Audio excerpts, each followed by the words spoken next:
I just started to realise how many bunnies were neglected and ultimately unwanted. It just seemed so unfair that these animals were just being treated so badly, and people were unaware that it was going on.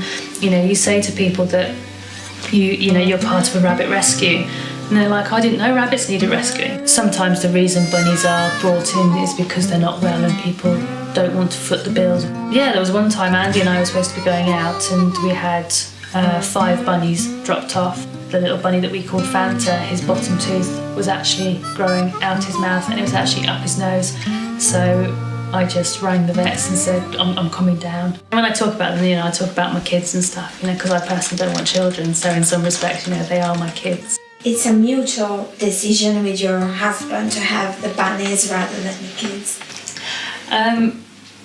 Mutual decision on not having the kids. Andy's kind of, it's my baggage. Andy kind of, it's not his first love, no.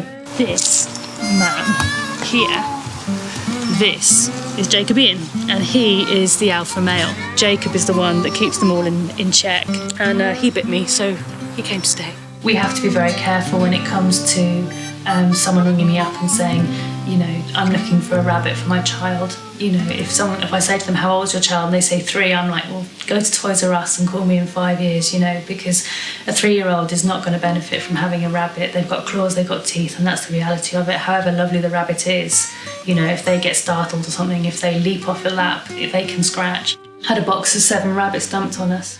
The older male latched onto my hand and landed me in hospital. So that was just a night.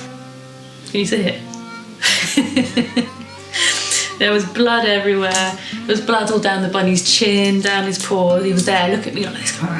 He looked like Hannibal Lecter. I have to be honest, part of it's really difficult. Last time Andy and I went on holiday was our honeymoon, and that was 4 years ago. It's the stuff that's hard, and the stuff where sometimes I just sit in the corner and want to cry because it's just, I'm so tired and it's so difficult. And when bunnies die, it's absolutely heartbreaking. It never gets any easier, but I wouldn't change it. I wouldn't go back in time and say, I wouldn't do it again, because I would.